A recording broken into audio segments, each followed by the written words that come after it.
Well, not meant to be. 3 quarters of phenomenal football, followed up by one of I'd say equally phenomenal football, just not by the Essendon Football Club. Essendon 11-11, 77, that is, defeated by pretty solid premiership favourites now. Collingwood 13-12, 90 in front of a record Anzac Day crowd of 95,179. Second biggest home and away crowd of all time. Well done. That's amazing. That's awesome. Yep. Welcome back to the Don Pod, should say that. Thank you for tuning in. Bit of a raw one, this one. The game's finished as of about 90 minutes ago. And we've had a bit of a debrief, me and you, for 15 minutes. But we've had our emotional period. We're trying to now be professional and just report facts. Because that's the word I'd use to describe the Don Pod. Professional. I hate losing. Yeah, I don't like losing. Now, how are you? Are you well at your weekend other than the last 3 hours? Well, we had a great weekend. Thanks. I had Monday off, so, made it into a long weekend. A long weekend. Very good. But yeah, just the last 3 hours weren't wonderful. Well, there was a lot of them. No, it was, but just didn't end very well. I have to say, I was as nervous as I've been for a game of football for some time. Like since about a Sunday afternoon, going, what if we do that? What if that happens? Yeah, not a good state of mind to be in. And I sat there on the edge of my seat, leaning forward the entire time. Oh, really? Until Sidebottom kicked that goal, and then I relaxed. Well, I bought a new watch over the weekend. One of those ones with the fancy watches. Yeah, a fancy watch with a little heart rate monitor. Mm-hmm. And over the few days of the weekend, beautiful time. It was sitting, just resting heart rate was around 72, 73, just sitting around. During the game, it hit about 120. I figure that's not good for me. I do wonder why we do it to ourselves a lot, particularly when we've had such a rough time of it the last 20 years. We're idiots. Maybe we are idiots. Maybe. No, there's no maybe. We are. We're that's nuffies for it. Nothing. Anyway, I'll reel through some stats. I'll reel through some of the players. Apology for my voice. I've had COVID over the weekend, so forgive me. Down 67 possessions, 21 of them contested down, minus 19 inside 50s, flogged it in the hit-outs, plus 21. Reflective of that, minus 1 in the clearances overall. Down 41 marks, plus 12 tackles, which was nice. That, to me, suggests we got flogged a little bit. That's not great if you're reading. tackling more, yeah. And then all of that, we were in front for 85 minutes compared to their 30. So, which I think is the part that hurts. The 85 minutes in front of a game is... Yeah. And at the end of the third quarter, you thought, wow, surely we can... No, let's come to that in a second. Yeah, sorry. Goals, Langford 3, Wiedemann 2, Stringer, Perkins, Menzies, Draper, and Davey Jr. 1. Possessions, nothing really to write home about. Parish 27, Redmond 23. And that's... Horrible. That's it. So, I mean, those, the stat indicators at least, minus 67 in possessions, that's a fair difference. Minus 19 inside 50s, that's a lot. Minus 41 in the marks. And then reflective of the down in possession is we were plus 12 in tackles. And we're also plus 21 in hit-outs, but negative 19 in inside 50s. It was about a break-even in clearances, wasn't it? You minus 1. So we won stoppages, they won centre. Yeah. So that tells me our ruckman didn't hit it to our midfield as well. Yeah, so probably we were even in clearances, but somehow around the ground they got more of it and sent it forward, whereas we couldn't do that. Yeah, it's a real mismatch to win clearances or break even on clearances essentially, but then get beaten so badly in possession. Inside 50s to be down 19 inside 50s. Inside 50s, yeah, that's horrible. So, I mean, we'll start with the rucks because you've mentioned that's my place to start because that's your favourite little thing. You told me before we started 1 mark between them after, I want to say 9 marks between them last week. Well, yeah, Phillips had 6 last week. I don't know how many Draper had, but I know Phillips had 6. But he's come out with 0 this week and 4 disposals, 1 kick, 3 handballs. So that, to me, is a shocking game against a team that basically had 1 ruckman, 1 not even... like full-time, he's not even their ruckman. And they did it against Grundy, who's one of the better ones. Yeah, exactly. And then really fumbled it against It's like I guess this Kruger, is the example where Collingwood knew what was coming, so they planned for it. They dealt with it. I'll come back to that comment actually in a second. Let's stick to the rucks for a minute. Yep. Draper kicked a goal first quarter, first goal of the game. Yep. And I'm not going to hang it on Sammy too much because I thought he was better than Phillips and better around the ground. Did his best Leo Messi impression, dribbling it to half forward. That was kind of cute. My biggest criticism, and I mentioned it during the game to a mate, is that hit-outs, plus 21. We smashed them in hit-outs. But 100%. I don't think there's a lot of thought for Sammy in where he's doing it. It's beautiful taps, but they don't go anywhere near an Essendon player most of the time. Well, there was a beautiful one in the third quarter to Stringer where he kicked it on his left. Yes. He hit the clearance. He hit the ball out of the clearance, out of the congestion. Stringer took it pretty much on the full, kick to go. But you're right. A lot of the other ones, like to be plus 21 is, and it should have been the part of the game we dominated in. We probably should have helped with a couple more clearances. We should have won the clearances by a bit more and then helped push the ball forward, but it didn't. Yeah. And does that become then a Shield, Caldwell, and we were missing Merritt, who's very important, Shield, Caldwell, Parrish problem? Yes and no. I think the class of Collingwood midfield is still quite high, obviously. Can I say something quickly? Can you say what you like? Can someone go towards Pendlebury when he has the ball? It is funny. I thought the days of Pendlebury and side bottom tearing us a new one were behind us, but side bum came second in the Anzac medal. Oh, God. And if not for a poke in the eye to Pendles, he would have, I'm sure, had a big say. But it's really frustrating. Like, everyone goes, Pendlebury's got the ball. Everyone give him a couple of minutes to say what he wants to do with it. To be fair, they both ooze class and have been very good players for a very long time. But everyone else that gets the footy seems to get pressure on them. Yeah, well, clearly they're doing something right. Does he smell? Good tactic. Maybe that's why it works for you. Just about. I want to come back to your comment about Collingwood plan for what they knew. Essentially, is what you said. Pre-match on Fox, they interviewed Brad Scott, no, he said Chris, and he basically said that we've had this defensive structure that we've not attacked the ball. We've sort of sagged back with the opposing forward. Yep. We're not going to be able to do that today. Collingwood presents a unique challenge, and we're probably going to have to do something a little bit different.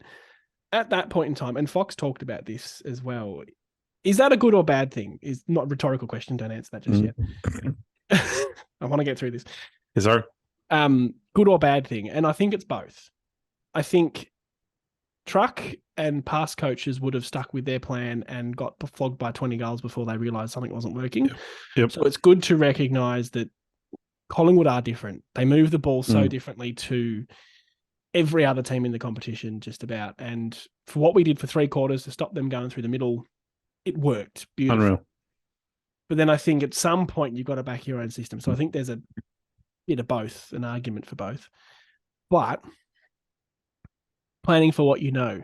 It's a coach who's recognised something where we might be deficient and has actively or proactively done something about it. So while you say Collingwood looked at the ruckman and did all that, I think we equally have still had a bit of a win in the coach's box to stop their ball movement for 3 quarters.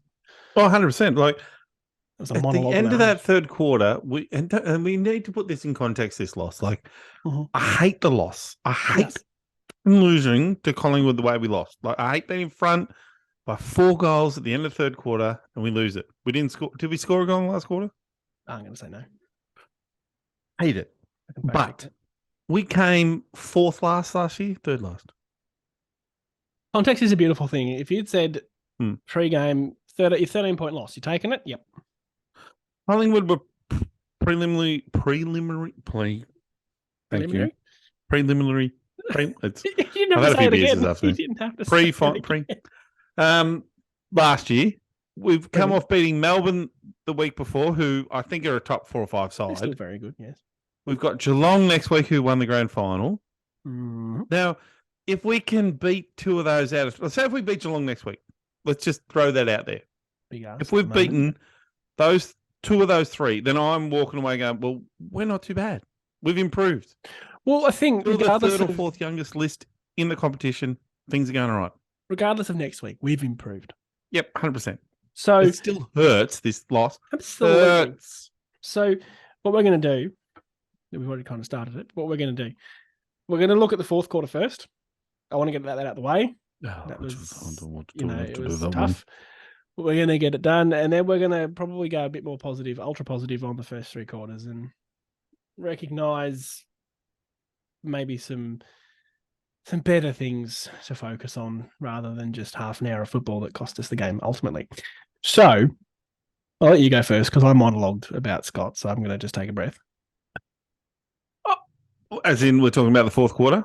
Just the fourth quarter alone. What was your take? What was your thoughts? Well, my first thought was that after the 10-minute mark, or, when they'd kicked the 3 or 4 goals or whatever it was to get back within, or just to get in front, when I think Dacos kicked that goal to put him in front.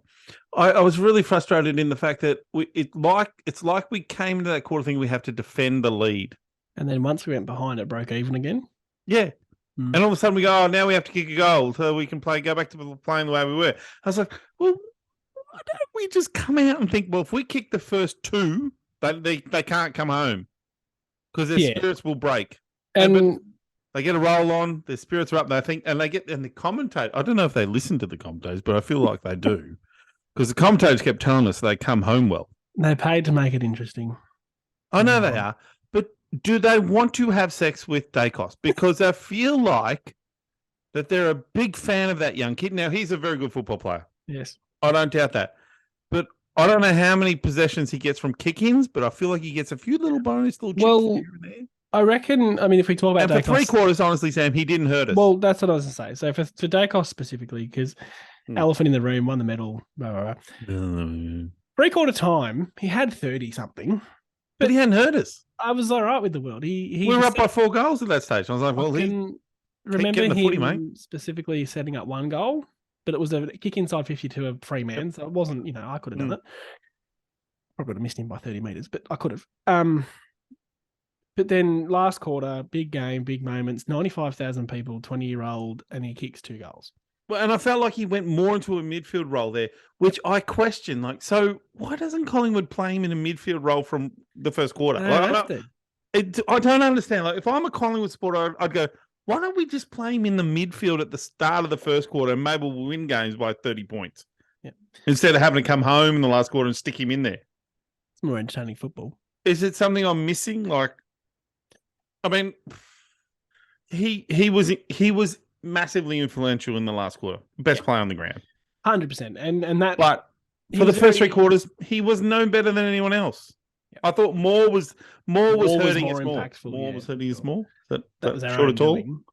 That was our own doing, but he's a phenomenal footballer, Darcy Moore. Great football player. Imagine if he played for us. Yeah. That mark he took first quarter against Draper, he was just totally not in the right position and bodied and Yeah, no, he was really, really good.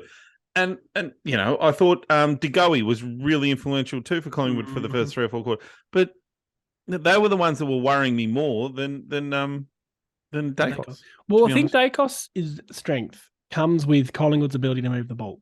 So he's the first one, or the one that takes the dangerous kick, the 50 or whatever it was. League average is 6 out of 10 for taking that kick. He kicks 7 out of 10. So he's 10% above Fox Footy. Thanks. 10% above league average. He couldn't do that, which is why he wasn't impactful. He had the disposal still. Exactly. Because we defended that. Yes. Yeah, so well. So specifically. So he wasn't able to do that kick, but he still had a possession. But for some reason, the joys of having a lot of good players on the park, fourth quarter, we'll chuck him in a mid-half forward role. And he's a classy player, so he wins the ball. That's how it happens. The question I want to ask you, Dacos, we'll take this out of the equation. He's finished. We've talked about him. Okay. In that last quarter, we looked a bit ordinary. Who do you look at that and go, well, they were the players that aren't up to scratch, and I if we want to be a good side, we're still short. We still need to get better players into the 22. Who are the ones that don't deserve? Or on that last quarter, I'm not saying weeks before, weeks after. I'm just saying in that last quarter, who did you go, gee, I don't know what you're doing? This is probably going to come across quite harsh, Setterfield. Yep.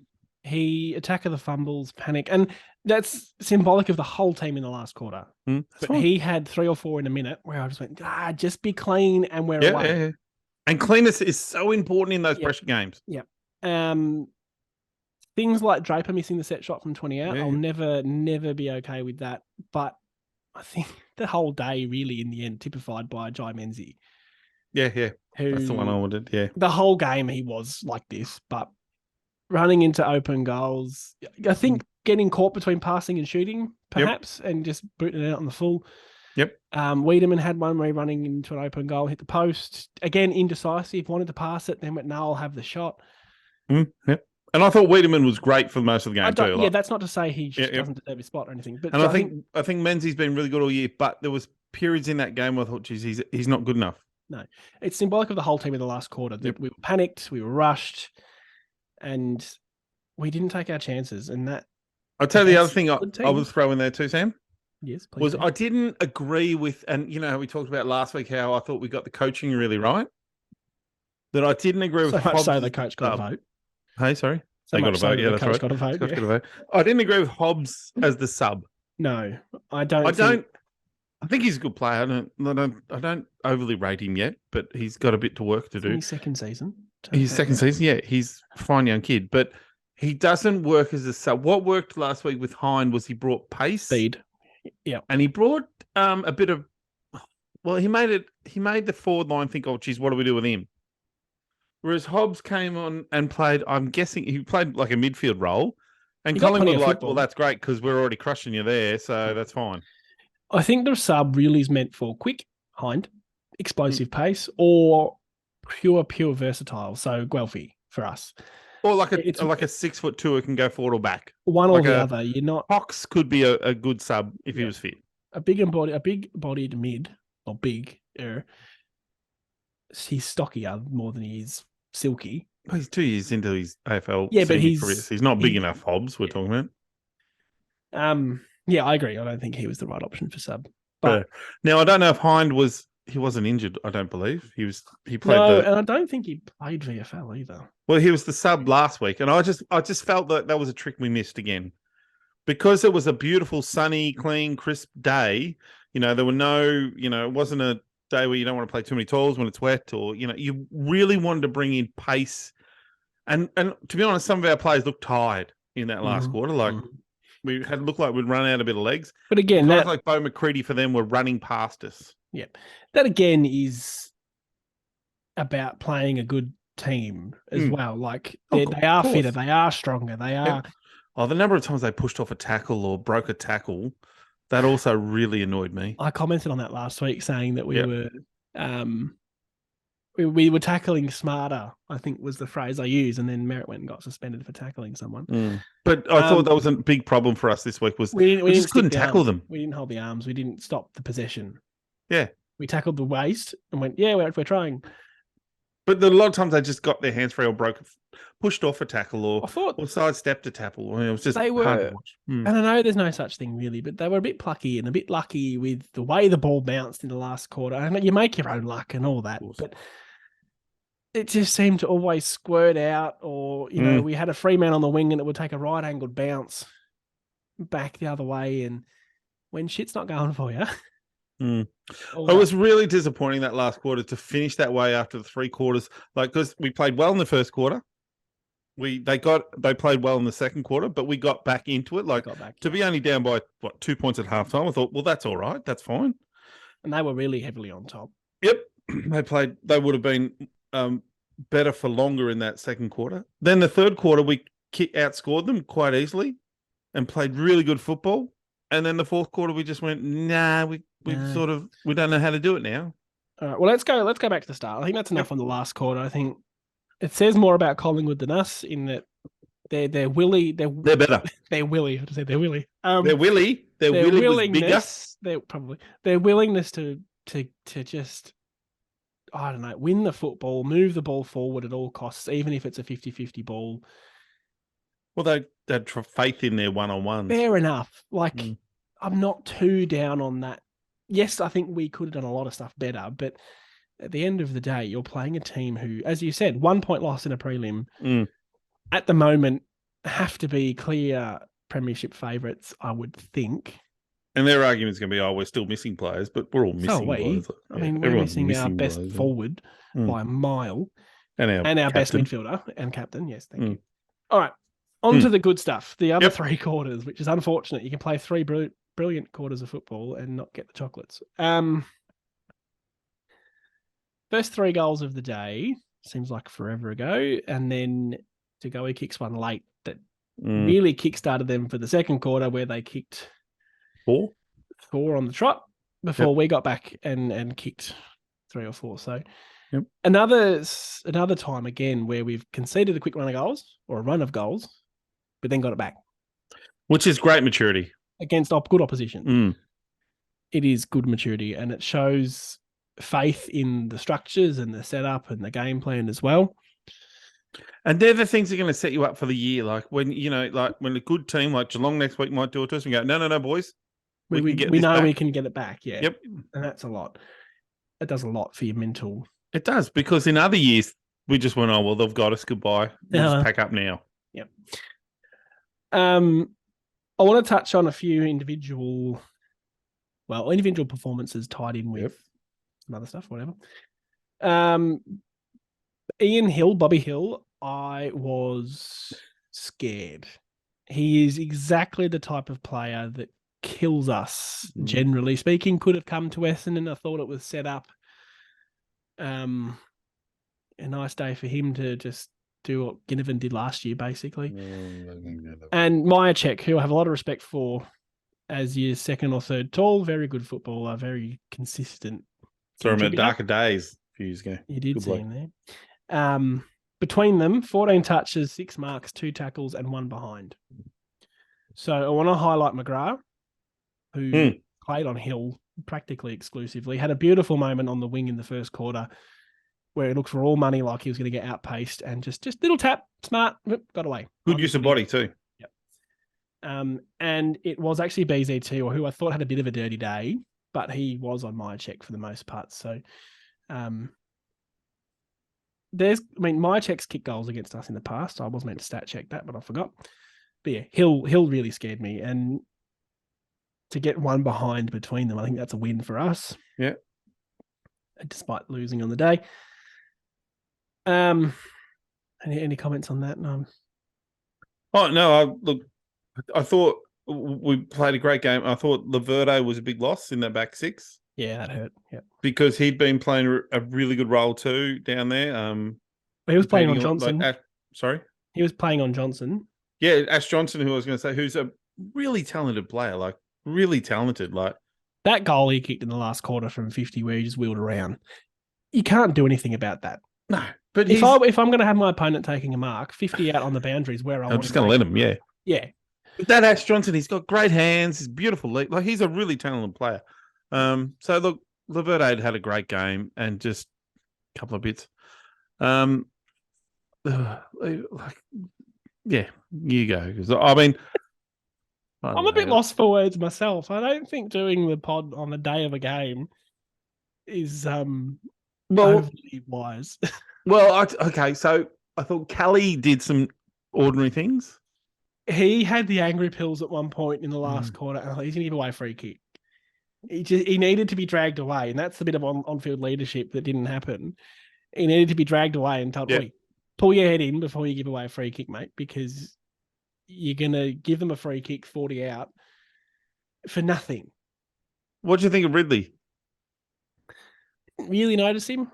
Well, he played on Hoskin Elliott, for what I could see. That's a weird. Who I find fascinating, because Hoskin Elliott would be by far their worst forward. Yeah, but I think we want Ridley doing the intercept and the kicking and all that. But he didn't do a lot of it. I keep getting frustrated. I guess with what I'm saying with Ridley is that 3 years ago now, and we go back to this, he was all Australian. He wasn't. He was all Australian. Best and fairest. He was best and fairest. Was he? He was an all Australian, wasn't he? 40? No. Was he 40 maybe, but not 22. He didn't get a jacket. Okay. Well, he was that year was really good. Best and fairest, all Australian 40. Just safe. Safe. I feel comfortable saying that. He just feels like when is he going to have a game that I'm going to give him votes? Have you thought about giving him votes for the last year or so? No, but I also think it's a sign of overall improvement that we're not relying on him to get 30 touches like he was in 2020. No, but I still want him to influence the game, like to take a few marks. Like, I'll see if I can find his intercept marks. I was trying to find his stats in terms of numbers. He had Just 16 possessions, 14 kicks at 93%. I think that's fine. Perfectly fine. But he only took 3 marks. Yeah, which is okay. Is it? What did Moore take? Moore took 7. Only 4 more, and we kept kicking at the friggin' more. 4 more. I mean, yeah, I know, but it's 1 1/4. Which isn't that big a deal. Really? You know, like 10 in a game would be a lot, I would have thought. So 3 is not a lot. No. I don't see the issue personally. Look, my issue is that I keep going back to this, is that I'm still like, our back six looked so good last week, but the week before I didn't love them. But when we've lost, I think maybe like St Kilda in this game, is that I've looked at that back six and thought, oh God, there's so many. Well, there seems to be holes down there. Look, we're going to need to get this printed on a T-shirt or something. We're short at all. Short at all. This is nothing new. And I think Melbourne were undersized. If Melbourne had been Brown, then it might have been a bit harder and a bit more difficult and a bit of a different result, maybe. And the other teams we've played have been pretty average sides. So, and Collingwood don't have a particularly massive forward line either. But their smalls are really dangerous. Which is why I harp on about McGrath and Hill, because that's the kind of player that would kick 6 against us. Yeah, and that's right. But Ginnivan kicked 2, and I mean, what's his name? Such a flog. Such a flog. Oh, the little you see when he did that celebration, they were still behind. Like, who was the other one? What's the other one? I'm trying to think if he kicked. Not much. Elliot. I thought he only kicked 1 point. Now, we need to he must have had 3 or 4 set shots. We need to talk about Jamie Elliott. Yep. He had a shot from his pocket. Oh, easier shot and kicked it out on the full. Well, what about the one he scrubbed? Mate, like that. We need to have words. Yeah, like why couldn't he have done that last year? If he kicked that out on the full, I would have taken if he just missed it or what it. Oh, I was filthy at that. That was the angriest I got all day. I felt like his kicking at goal was horrible. Like, whereas normally I feel like he's burned us 1,000 times. Well, one in particular, yeah. I'm just saying that I still think our midfield's pretty solid. You know, Shield wouldn't hurt to put your head over the ball every so often. But he started quite well, Shield, too, and dropped. Started quite well, but he still faded. Like, yeah, it's one game. We need Merritt back in there because Caldwell, although decent, doesn't have the polish. He tackles hard and does all that sort of stuff. What do you make of his little rib punch or gut punch? It's a fine for me. It's too low. You can't. But in terms of, put that aside, in terms of look and footballing acts and all that, that's worse than what Merritt did. And Merritt can't win a Brownlow. Yeah, good point. So he punched him. Well, theoretically, I mean, he hasn't closed his fist and went and bopped him in the chest. If he punched him in the chin like that, it'll be 3 weeks. Oh, 6 weeks. That's especially the way Dacos went down. Oh, he's a bit of mayo. That's fine. Game's the game. A little bit of mayo, but that's all right. That's what he does. His dad was very much the same. If you say so. I just think we got our priorities wrong. I know we have to look after the head, but in a situation where Merritt didn't maliciously swing the guy to the ground, there was no malice in that whatsoever, and then this, in all likelihood, will be a fine. Yeah, right. I think it'll be a fine. Yeah, you're right. A closed fist punch as opposed to a tackle. A footballing act that the guy was fine. There's a problem I have with this whole tackle thing. I don't understand it. So you tackle someone, and even if they're fine, you get a week. We could harp on all day. Fair enough if he's concussed. I get that. Like, okay, you've hurt them. But then is it action or he plays off the game? I don't understand how that's a week. Like, I don't understand. I'm all for action over consequence, but Merritt's wasn't a dangerous action. Neither was Taylor Adams. For the sake of... No, there were many others in the last few weeks that haven't been. For the sake of being equal. Speaking of which, thought we got the rub of the green with the umpires, which was nice. Well, we did win the umpiring. The call. Losing. It was 19-10 or something, I think. Yeah, they got a few in the last quarter, and someone got pinned for illegal disposal very late on, and I went, "You haven't paid that all day." No. And there's been some shockers. And that frustrated me. But apart from that, we got a pretty good run. So whatever.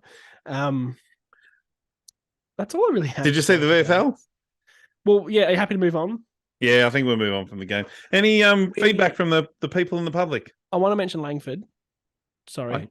He's a forward. He's not a defender. Can someone please tell Brad Scott? What? He's not a unicorn. Not a unicorn? He's not a unicorn. He's not like some freakish player that can play everywhere. Right, okay. He's not a defender. I'll give you the example. First possession he gets in the inside 50 defensive, he just gets it and boots, like he shits himself. And I understand it was early in the game, big game, pressure and all that sort of stuff, and players fumbled. He just got it and booted it back to a Collingwood player who, I remember when it might have been Dacos kicking a point, I'm not sure. And I was like, oh, mate, you can't do that. Like, you've got to take a second and find a target. You've got to. Yeah. Whereas forward, he looks so natural. As I say, what I wanted to focus on was that he hit 3, had one more difficult shot and one that he passed off. Yep. That moment with the Collingwood supporter in the crowd. Oh, I would have laughed my head off, but the guy, after he dropped the ball, did the big uphill, and it was way too much hate in that. Bro, it's just a game. Like, settle, pet. Well, I loved it that he just went. And then did the forks. Who did that? Did the guy do that back to Langford? Langford did the forks. No, he didn't. He just pointed. He pointed, then right at the end, he flipped him up. Oh, dude, I must have seen that. Like, I must have been too. Because I love that he kicked the goal and then went back and pointed at him and went, here. I commented on that. It's a sign of confidence. Stick that we up. We wouldn't have done that last year. Oh, but how much of a toss bag was that guy? Oh, yeah. And Langford would have known that was coming, but he had to go get the ball. Pocket. He had to go get the football, so he's got to go put his hand out. Let the dickhead drop the ball because, you know. And you could see it coming. Like the guy was like, come on, come and get it. Big tough guy in the crowd. But yeah, too much passion on the uphills, champ. Like, fair enough. Give him shit. That's fine. But settle. Anyway, Langford's turning into a very good footballer. That's all I wanted to. Well, he's not turning into a good footballer. He's a good footballer who's finally playing forward, which is a role he's always been able to play. Yes. The rest of it, I don't think he's a defender. He can still play on a wing if ever need be. Yeah. We had this exact conversation last week. Yep. In terms of comments, Josh has made Joshy. A good point that we've lost to the top 2 sides this year. So we've lost to 1 and 2, beaten 3rd, and we're 4th. So, I mean... You can't complain. On the face of it, yeah. We're not happy right now, but we're going to try and... some horrible days at work tomorrow. Shit last quarter against arguably the flag favourites, but geez, cut them some slack. I think we've cut them some slack. I think it's okay to be critical. Of course. But also realise who we played. And well, I think the way we've done the analysis too is that the 4th quarter shit house we fucked it up. Yeah. For 3 quarters, we were really good. And I think I can't. I don't know. You think, and then you stop. I think, and then I forgot what I was going to say because I'm 29, and you know the brain's just. I thought you were 28. Whoosh! No, I'm 29. I won't argue with you. I would know. Yeah, I forget what I was going to say. Don't worry about it. That's all right. Next comment. There's a few comments about Davey Jr. Was he ordinary? Did everyone think he was ordinary? That's the comments, and if you can, I can't really show it on here. Well, just describe the heat map. If you can, jump on and have a look at the heat map between him, Davey Jr. and Jai Menzie. Jai Menzie, who was a frustrating day for him, I think is a friendly, kind way to put it. He had 12 touches, and most of them came in the forward 50. The red is the forward 50. Davey Jr., way more spread out.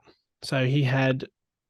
His heat map is equal sort of forward 50 and D50, but then a bit more on half forward. So 66% forward, 34% defense. So a lot higher work rate, a lot more around the ground. I thought early on... I still think that Davey was pretty frustrating in that he didn't bring enough of that. He brought a little bit of that chase pressure. Half a chance at goal and kicked it. Yep. Great effort there. And... Is Tip and Woody far away? Fitness-wise, probably. Well, did he play VFL? I don't think so. I reckon we held a few over. because Hind didn't play VFL either. Let's have a look. Squizzle dizzle. Wanganeen kick 2. We'll get to that. No, McDonald Moody, you did not play VFL. That's interesting. He was an emergency, though, wasn't he? I don't know. That's what I was going to say before. It's just come back to me. If you'll indulge me. Start of the game, if you'd said 13-point loss, all right. If that 13-point loss had come from a swaying contest, back and forth, and they kicked an extra goal late that got them to that 13 points, sure. The bit that hurt was the fact we were 28 points up. Yep. That's what stings. That's what gets you. Yeah. The rest of it's whatever. Yep. 100%. So I think criticism of Davey Jr. is harsh, given it's his 5th game of football. I don't think it's harsh. I think it's just it's allowed. Yes. He had a bad game. Like, let's call it as we see it. Had a bad game. Let's see how it goes next week. Yep, fair enough. Heppel's been commented on, Marcus. I think he's been solid the last few weeks, to be honest. He had a shocking moment or two in the last quarter, but again, symbolic of the entire team. Yeah. I would argue, though, his last 2 or 3 weeks maybe even 4, since he debacles since the criticism. Kicking, yeah, he's been just solid. Like, he's playing a role. We need a younger player to take a role off him. I don't know who that is. Like, he's playing a halfback sort of wing role. Like, he's not playing a full wing. He's kind of everywhere. But you could assume that in the future, maybe if Cox gets fit, he could take his job. If Reid gets fit, he might take a defender role. Like Sardis, he's definitely going to get into the team playing a wing role. So I don't know. Like, it'd be maybe at the end of the year, these guys will be pressured the way they're playing. So we'll see what happens. Yeah, that's a good point. I don't think there's anyone screaming to take his spot. There's no one in VFL. Like, Voss is, I don't think he had a great game. I don't think Hobbs takes his role. I don't care what anyone says. Hobbs is not the same player Heppel is. No, God no. Couple of questions for you. One's a statement more than a question. I apologize. We like statements. Nathan. Yep. Not you. Nathan with an M on the end. Nathan. Which I've not seen before. Unique. I take more away from that loss today, and I want to highlight that because, I take more from that than the win. If you take more out of that team, we would have won. I take more out of that than the win against GWS, for example. Oh, yeah, 100%, yeah. So, again, context is great competition. And here's the thing I'll throw at you while you're reading the next one. I think that game puts you in great stead for the Geelong game, who basically flogged Sydney for 4 quarters. And we've just come off a high pressure 90, what'd you say, 93? 95,000 people game. Like, that is the sort of experience that 18 to 25-year-olds will just love. Yeah, and we'll be barely scraping 60 next week. So, yeah. It amazes me that Essendon and Collingwood can do this every year. And this is a much higher crowd because we're both top 4 at the moment. Yeah. But the fact that even on a shit year, we get 88, 89,000, it's unbelievable. That just blows my mind. But the experience that our 23 players will take out of that game will put you in great stead for next week against Geelong. You think that'll help you in a final? No, it's at the G. It's our home game. At the G. So there you go. We'll come into that game prepared for pressure. Big ball contest. Geelong are coming off flogging Sydney to nearly 100 points. Going, there's pressure around the ball. Shit. We're going to talk about next week later on. Don't get too far ahead of me. That's what I'm saying. This is a good question, and I want you to keep your answer brief, if possible. The big question is, this is Phil. Phil's here every week. Love you, Phil. After this loss, do you think we are a top 8, 6, 4 side, or do we just miss finals? Great question, Phil. Actually, you can take your time answering because I think there's a couple of factors. Top 8. Wow. Okay. The one time I give you the floor and you give me... Okay, well, I'm going to say top 8 at the moment is because I think if you look at we've been so competitive against pretty good teams in the last 2 weeks. Mm-hmm. We've beaten what I would say are ordinary teams in GWS Hawthorn. We were decent against Gold Coast, who I still think are an okay team. Like they're not. They won on the weekend, didn't they? Against they flogged North Melbourne, didn't they? And Took Miller went down with a knee injury. So I mean, if you put that in context of 6 weeks, we've lost to 2 teams that are 1 and 2. Mm-hmm. The next 4 weeks are big. Huge. I'm going to say right now we just missed the 8, and that's purely because I expect us to fade a little bit. I think the intensity and the style of game we're playing at the moment is brilliant, and in 3 or 4 years' time, that's going to be a really good brand of footy. Exactly, and that's a really good point. Brand of football is good. I don't think it's sustainable right now for a young team for 23 games of football. The only thing I think will be positive is that there are players to come back into our team in the second half of the year, and that'll be interesting. Like, for example, I expect Wright to come back in and play maybe the last 6 games. Would that be a fair? Yeah, right. And Cox. Sardis? Close-ish. Sardis is probably a couple of months. But Guelphy? Right. Yeah, Guelphy's super sub, his position. But he still might have an influence. So Tip and Woody might have an influence on the Menzies / Davies kind of kids.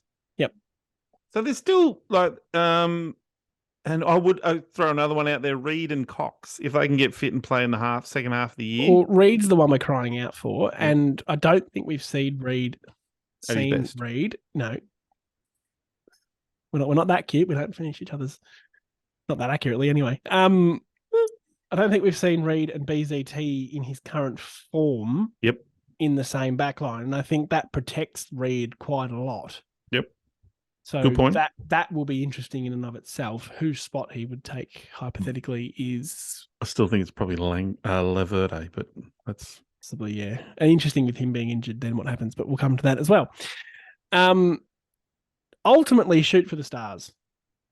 Every week we play Geelong, we play Brisbane, we play Port Adelaide, and then we play West Coast and North. So it's going to be bloody hard. But we got Richmond in there too. And Richmond as well. But then we get some winnable games after that. I don't want So the next 4 against good opposition.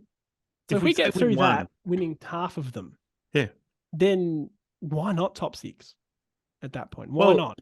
It's like St Kilda. We 1 and 2. So say the next 4, we win 1, maybe 2, and then we win the next 2. So then out of the next 6, you win 3, maybe 4. So how many? We've got 4 wins now, so we go to 8. A lot of maths here. Yeah, not good at maths. So we could possibly go to 8 and 4? Yeah. Which is not a bad spot. At that point, you're thinking top 4. Yeah, well, if not top 5, depending on other teams. But again, I don't think we're 6. there. But while we're in this position, that's got to be the aim. You can't sit there and go, well, if we... Let's just drop off now. Yeah. But the next 4 weeks, I mean, we said it 2 weeks ago, we're 1 and 1 from the 2 really hard games. Yep, that's right. We'll just see what happens. Like, let's just roll with it. Next question. That's about it from the people at the moment. There was a couple of comments that were similar, so I apologise if I have missed you out there. The VFL, VFL. Close game, but we lost. Playing at home, we did have a loss, and that hurt my soul a little bit because we were actually on top at 3/4 time. Foreshadowing much. I don't know why I'm looking at my phone. I've written it all down. I don't need to look at my phone. Can you improvise for a second while I leave? Yeah, you can go and sort yourself out. Sure. Thanks. One man show. It's my dream come true. Go. For those who can't see what's happening, Nathan's presumably having a coughing fit or something in the background. This is weird talking to myself. Nick Bryan, 17 touches, 45 hitouts, and 109 fantasy points. Big game for him, especially in the context of questions over Phillips in his position. Voss Watch, no goals this week, 15 touches, and Tex Wanganeen, again in the context of Menzies and what happens there, just the 2 goals. I was really hoping Nathan would have come back by now. But with Geelong next week, Reed will be interesting. I didn't actually write down his numbers. He had a pretty solid game. I believe when you've got... Hi, you good? Sorry. Hello, are you okay? Yeah. Okay, that was really awkward. Please never do that again. Sorry, there's some issues. That's fine. You can have issues. Awful talking to myself. Well, didn't you have to give the VFL report? Well, I did, but now I've got to do it again because you missed it. I know what happened in the game. Okay, good.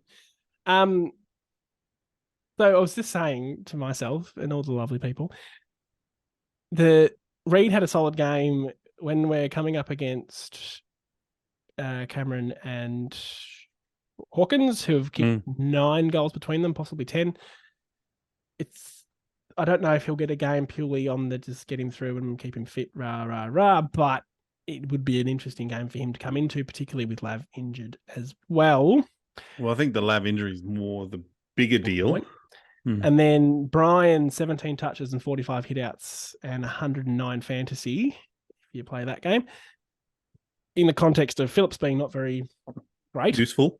And even Wanganeen's had a couple of weeks now where he's kicked multiple goals.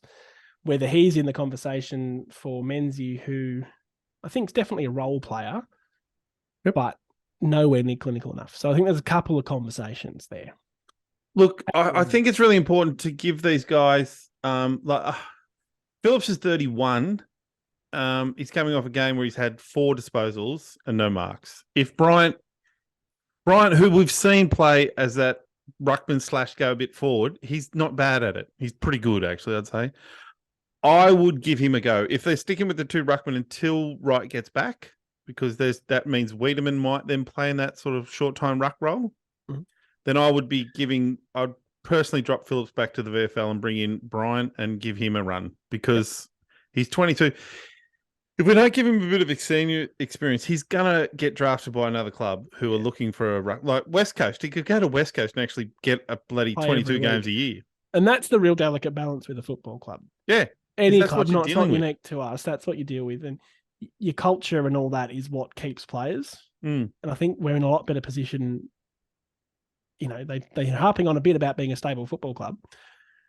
We're in a lot better position on that front. But if the kid just wants to play football.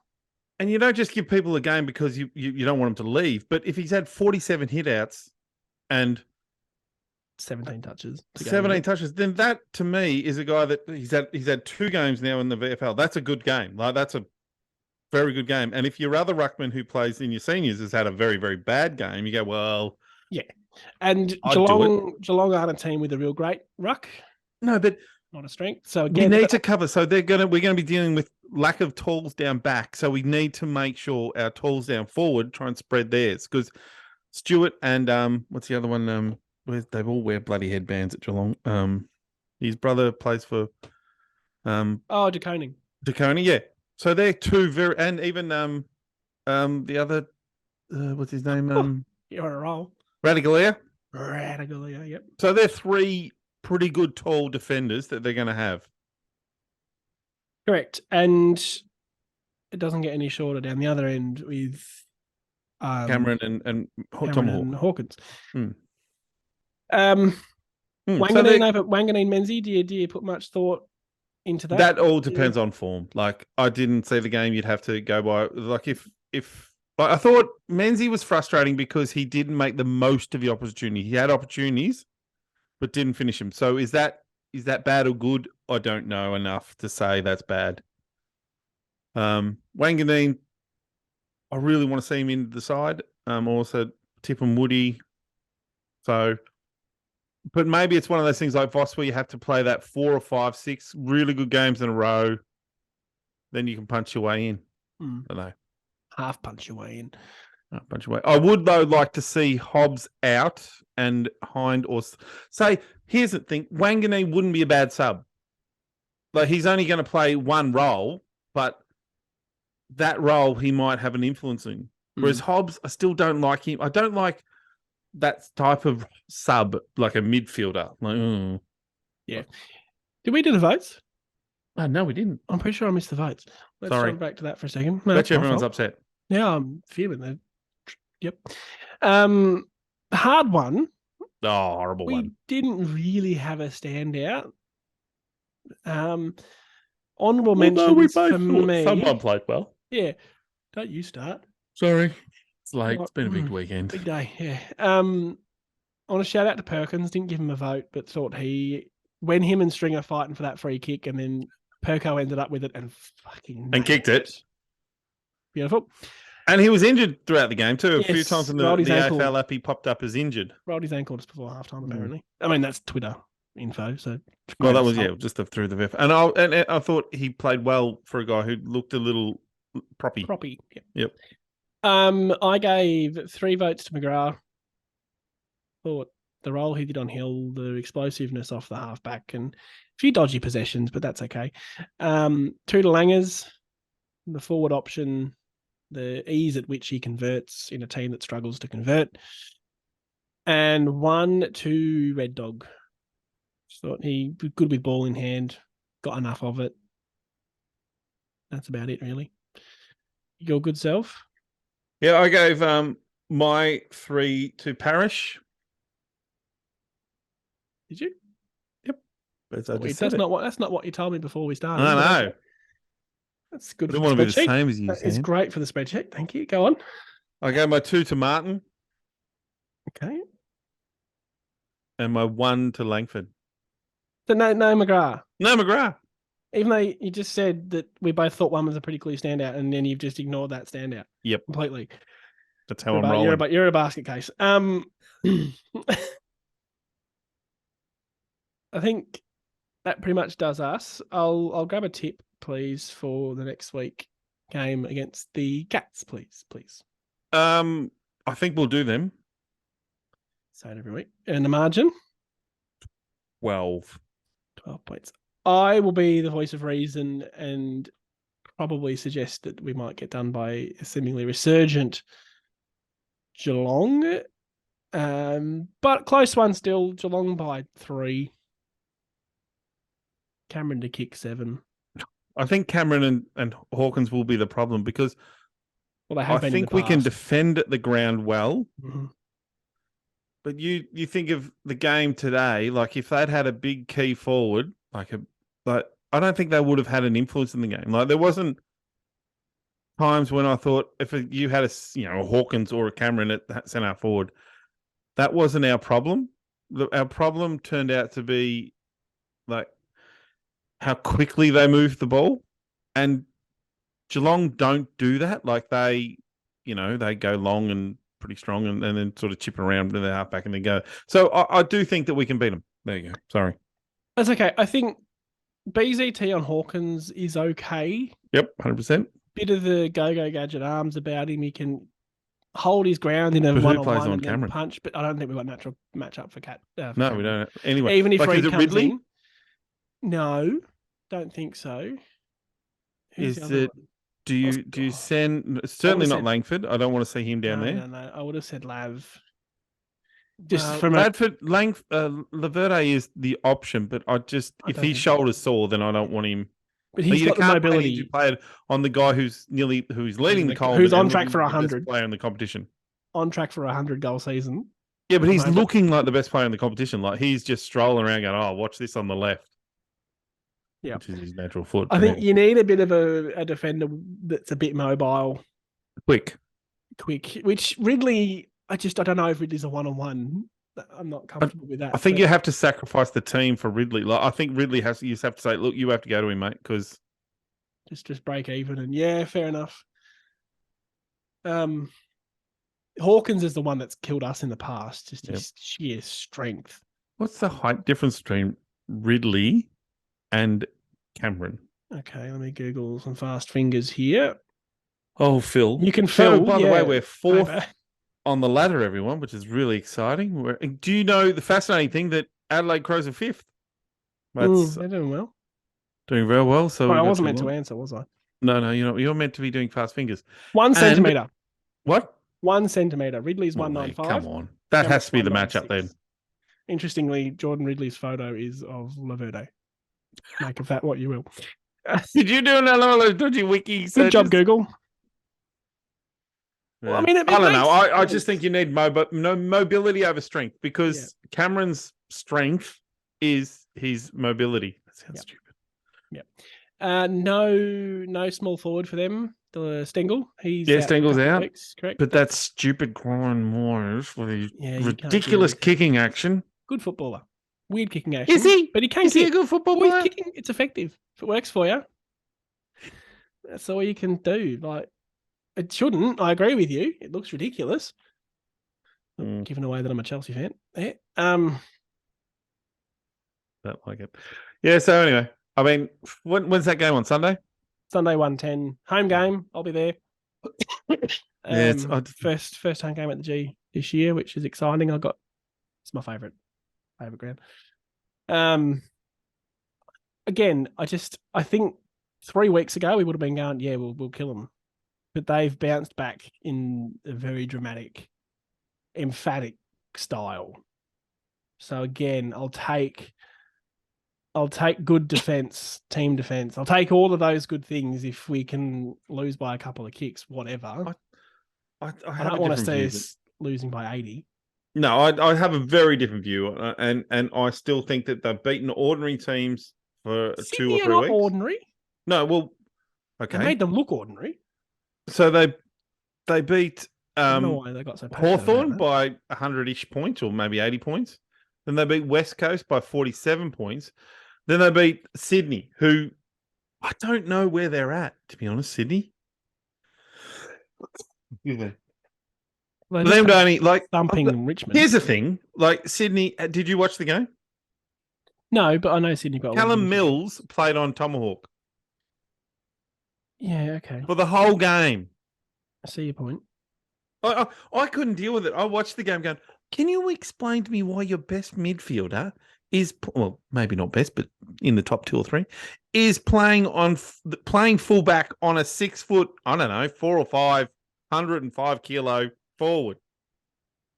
I know you short some players down at Brisbane, but I don't mean pointing this out, but there's a guy up the other end who used to play for us, Francis, who can go right down back. Yeah, and they played him forward. Bizarre. And I'm like, well, I don't know. John Longpoint, I don't know you, but he can go back. He's all right back. Yeah. Yep. Anyway, I'm going to go with the fact that I still think they've had an easy run. We've come off 3 pretty good games, pretty tough. Like the St Kilda game was competitive. Maybe not the the Melbourne game definitely was. We're playing harder and a higher level of football is what I'm going on. 100%. And that, I think, is important. It is. Well, that's what I mean. I'll take more out of how we play. Exactly. Against these types of teams more so than the result. Generally. All right. I think that'll do us. We're waffling, and I'm surprised we made it through to the hour mark. Sorry about my little intermission. This is why I do a podcast with you. It's very difficult. Because you don't have any other friends? Yeah. And it's very difficult to talk to yourself, I've learned. That's 30-second gap. Yeah, 30 seconds. You couldn't even fill 30 seconds. No, it was terrible. All right. People, if you want to make a comment about what Sam said during the 30 seconds, because I didn't listen. And this is why I think it would be really great to take a little camera with me to the football, do little vlogs and shit at the footy. Be that guy. Channel, but I can't be that guy. Yeah, you can't be that guy. You can't even fill 30 seconds of this. I can't shove a camera in my face here. Hi, everyone. Everyone's looking at me. Let alone in front of however many. You're not in front of anyone. But at the game, I would be. That's what I mean. In front of however many Essendon supporters that sit behind me at the G. And then we go, who's this dickhead? Who's this dickhead doing? I should have a little sign. I do a podcast. Well, maybe we should, because maybe we should go together and do it. Well, you got to go to a game first, actually. That's true. I've got to leave the house. All right. That'll do. Phil's just said if I need 30 seconds, he can fill in. Yep. Fill in. Was that a little Phil joke? Yes, it was playing words. Oh, Phil, top of the class to you. So good, you didn't even get it the first time. Well, I did. I had to explain it to you. I don't know if you had to explain it. I just had to stop. Yeah. Okay. All right. Normal programming will resume next week, Monday night, 7:30, following the Cats game. What? You're about to say something? Just one quick thing. Why the fuck do the teams have to come out 22 hours before the first bounce? Why couldn't they release the teams on Sunday night? Yeah, well, I mean, they named the Melbourne and Richmond game Friday. Night. Yeah. Why the fuck did we have to wait till 6 o'clock or whatever it was on? You're so passionate about this. I don't get it. Well, I don't understand. Like, it keeps us all waiting in suspense. Why couldn't it have been earlier? In suspense. It's good. All right, 48th attempt at wrapping it up. That'll do us for this week. Thank you for listening. We'll chat to you next week. Go Dons. Fuck Collingwood.